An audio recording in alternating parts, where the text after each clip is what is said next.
pesos to every PUV driver, tricycle, jeepney, lahat ng naapektado dahil sa gera sa Middle East.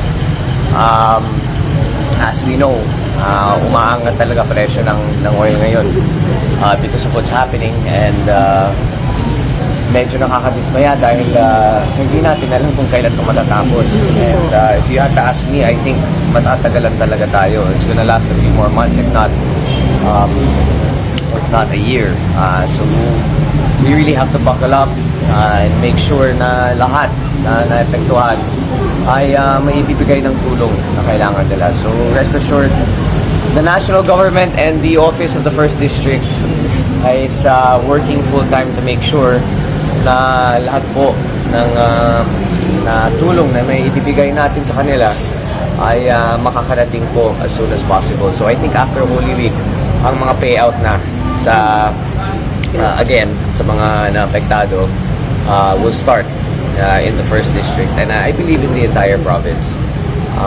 And of course, rest assured, sa lahat po ng ating mga, again, PUV drivers, tricycle drivers, jeepney drivers, lahat po na affected, please come to my office.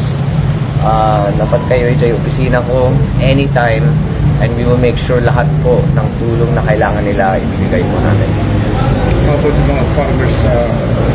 That will be the next batch.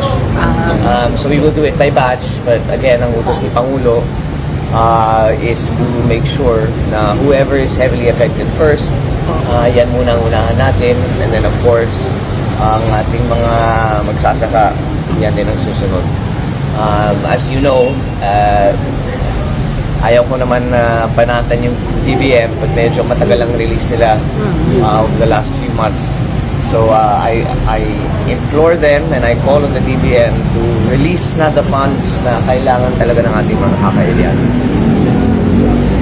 So sir, itong excise cancellation ng excise tax ng gasoline, pirma na lang ng gasoline, kailan kaya mag-implement ito, sir?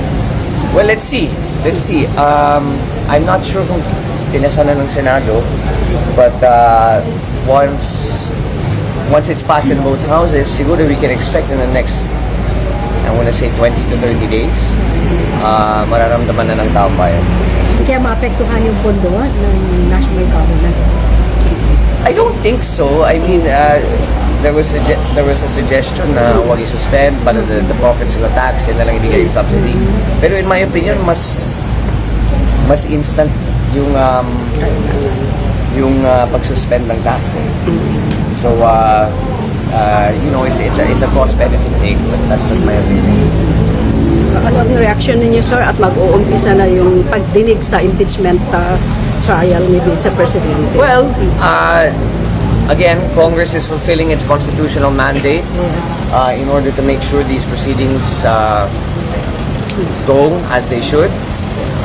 Pero nasa committee na yan, so pabayaan na natin sila. Let's see how it goes. Kung pumunta po si Sec